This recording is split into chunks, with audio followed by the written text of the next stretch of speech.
साथियों, आज भारत का बहुत अधिक हमारा फोकस क्रॉप डाइवर्सिफिकेशन पर है।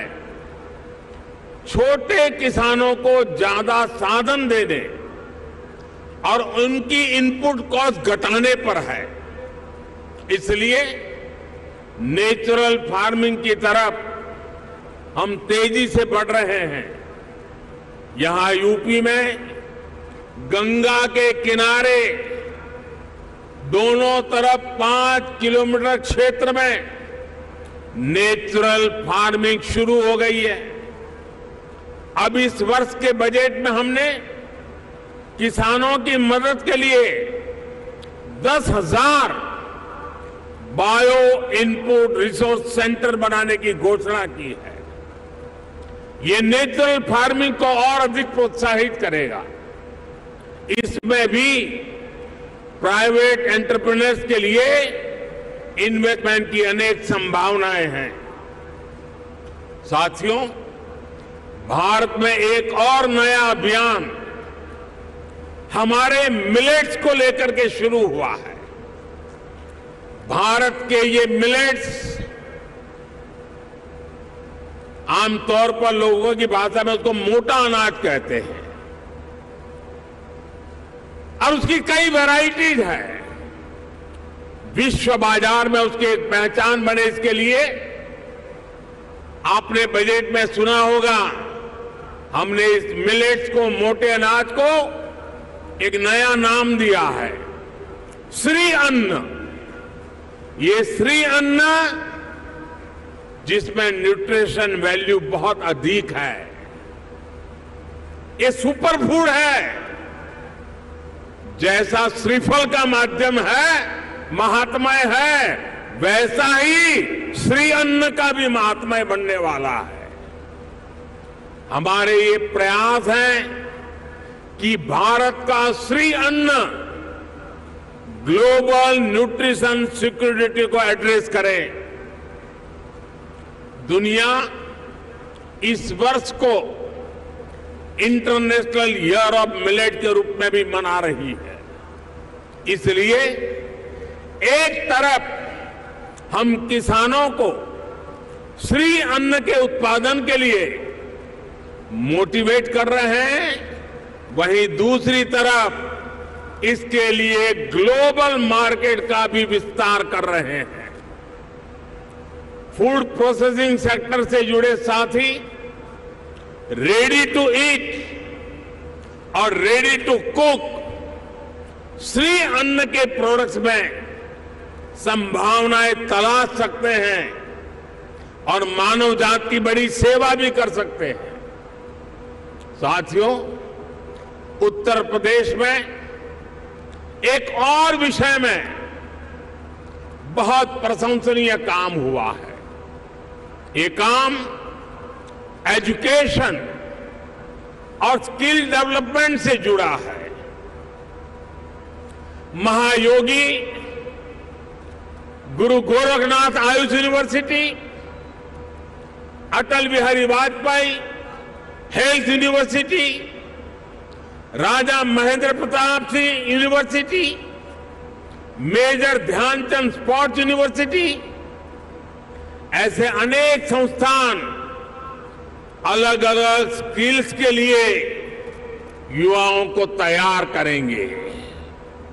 मुझे बताया गया है कि स्किल डेवलपमेंट मिशन के तहत अभी तक यूपी के 16 लाख से अधिक युवाओं को अलग अलग स्किल्स में ट्रेन किया गया है। यूपी सरकार ने पीजीआई लखनऊ, आईआईटी कानपुर में आर्टिफिशियल इंटेलिजेंस से जुड़े कोर्सेज भी शुरू किए हैं। और मैं जब अभी आ रहा था तो शिक्षा का जिनकी जिम्मे होती है, हमारी गवर्नर साहिबान चांसलर के रूप में वो काम देखती हैं, उन्होंने मुझे बताया कि उत्तर प्रदेश के लिए बड़े गर्व की बात है कि नेक एक्रेडिटेशन में इस बार उत्तर प्रदेश की 4 यूनिवर्सिटीज ने हिंदुस्तान को अपना लोहा मनवा दिया है। मैं शिक्षा जगत से जुड़े लोगों को और चांसलर मैडम को हृदय से अभिनंदन करता हूं। देश के स्टार्टअप रिवॉल्यूशन में भी यूपी की भूमिका लगातार बढ़ रही है। आने वाले कुछ वर्षों में 100 इंक्यूबेटर्स और 3 state of the art centres को स्थापित करने का लक्ष्य यूपी सरकार ने रखा है। यानी यहां आने वाले इन्वेस्टर्स को टैलेंटेड और स्किल युवाओं का एक बहुत बड़ा पूल भी मिलने जा रहा है। साथियों, एक तरफ डबल इंजन सरकार का इरादा और दूसरी तरफ संभावनाओं से भरा उत्तर प्रदेश, इससे बेहतर पार्टनरशिप हो ही नहीं सकती। ये जो समय है इसको हमें गंवाना नहीं चाहिए। भारत की समृद्धि में दुनिया की समृद्धि निहित है। भारत के उज्जवल भविष्य में दुनिया के उज्जवल भविष्य की गारंटी पड़ी है। समृद्धि की इस यात्रा में आप सबकी भागीदारी बहुत ही महत्वपूर्ण है। ये निवेश सबके लिए शुभ हो, मंगल हो, इसी कामना के साथ इन्वेस्टमेंट के लिए आगे आए हुए देश और दुनिया के सभी इन्वेस्टर्स को मैं अनेक अनेक शुभकामनाएं देता हूं और उत्तर प्रदेश के एमपी के नाते मैं आपको भरोसा देता हूं कि उत्तर प्रदेश की आज की सरकार, उत्तर प्रदेश की आज की ब्यूरोक्रेसी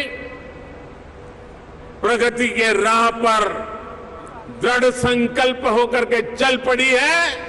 वो आपके सपनों को साकार करने के लिए, आपके संकल्पों को सिद्ध करने के लिए पूरे सामर्थ्य के साथ अग्रदूत बन करके आपके साथ खड़ी है। इसी विश्वास के साथ मैं फिर एक बार देश और दुनिया के इन्वेस्टर्स को हमारे उत्तर प्रदेश की धरती पर निमंत्रण करता हूं, स्वागत करता हूं।